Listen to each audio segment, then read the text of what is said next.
News every 15 minutes, weather every 10, and sports twice an hour.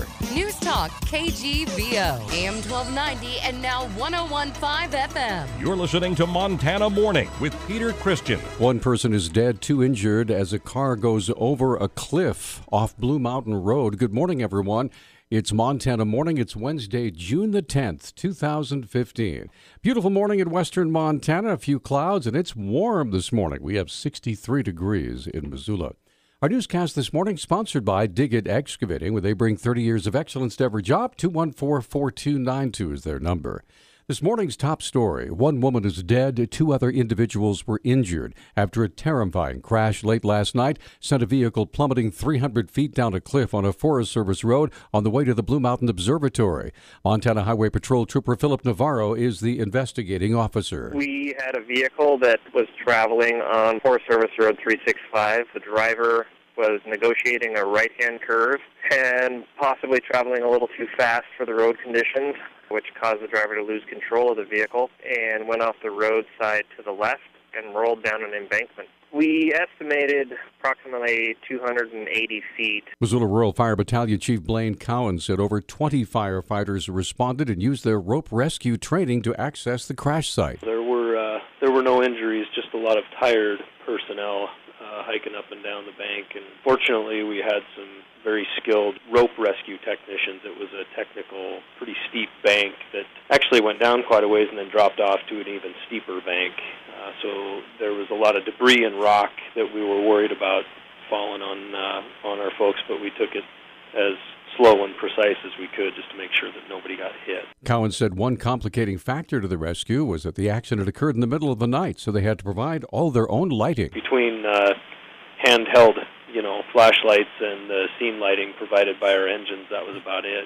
Most of our folks have the small headlamps on their helmets, and that seemed to work well enough to get our folks up and down safely. Navarro said the female driver was killed in the crash. The two passengers, one male and one female, were taken to St. Patrick Hospital.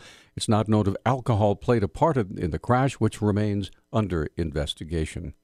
No names have been released, of course. Yesterday, Anaconda Deer Lodge Police Chief Tim Barkill released the names of those killed in the quadruple murder-suicide that occurred Sunday morning in a cabin in the Beaverhead Deer Lodge National Forest. The shooter was identified as 59-year-old Michael Augustine Borns, his wife, 37-year-old Ari Arlyn Lee. The children were identified as two boys, 5-year-old Augustine and 4-year-old Woodrow, and a 1-year-old girl, Ari. Barkill told KGVO News how he learned of the killings. We just received a call from an acquaintance on Sunday of Augustine.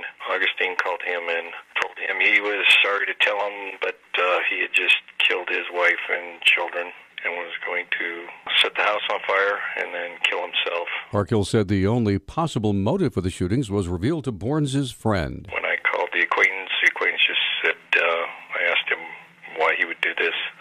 He said Augustine just said that the wife had been mocking him and nagging him all day. Barkill said all 5 died of single gunshot wounds to the head. A federal judge is scheduled to hear arguments today over whether a Louisiana company should be allowed to drill for natural gas on land near Glacier Park that's considered sacred to the Blackfeet Indians. A 6,200-acre lease was suspended by federal officials in 1993, along with dozens of other leases in the area. Lease owner Solonex LLC of Baton Rouge filed a 2013 lawsuit to lift the suspension. The company wants U.S. District Judge Richard Leon in Washington, D.C. to decide the case so it can start drilling this summer. The U.S. Forest Service in December determined drilling would adversely affect the sacred site and reduce its spiritual power for the Blackfeet. Tribal leaders have asked Interior Secretary Sally Jewell to cancel the lease and 17 others that remain suspended.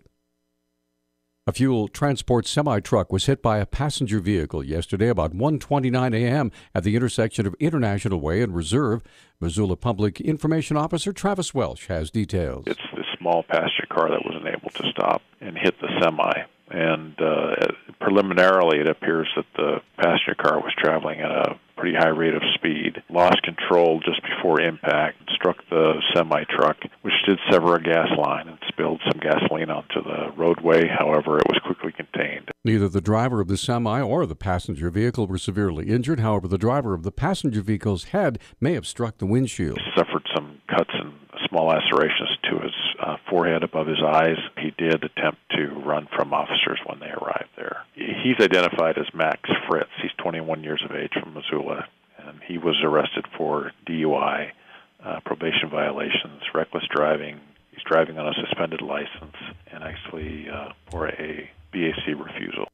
It appears that Fritz's vehicle went out of control before he got to the semi. A median complete with landscaping and water sprinklers was also damaged before the collision. All the charges against Fritz are misdemeanors.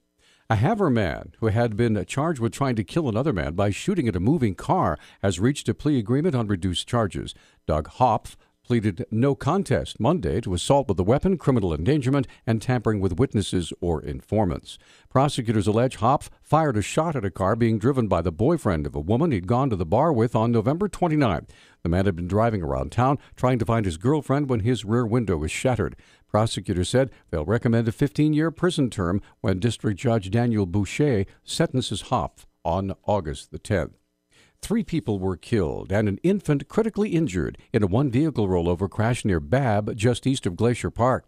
The Montana Highway Patrol says a 29-year-old man, a 31-year-old woman, and a 5-year-old boy were killed in the crash about 8:30 Monday night.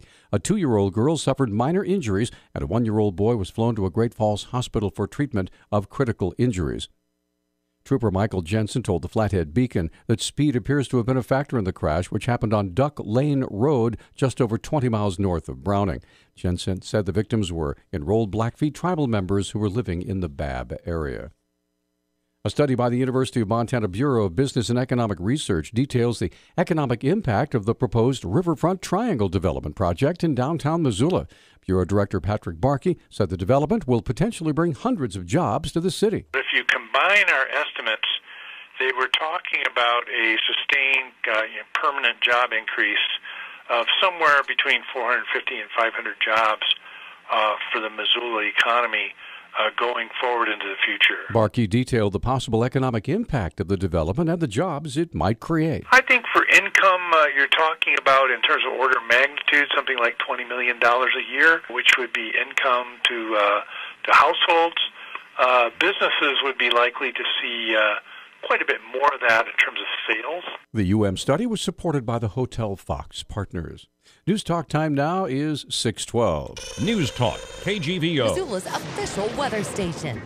Mostly sunny skies today with a slight chance of a shower or thunderstorm. Highs will be in the mid-80s. Partly cloudy tonight with our lows dropping into the mid-50s. Sunshine and highs in the upper 80s on Thursday, 70s through the weekend. I'm meteorologist Brooke Foster for KECI 13.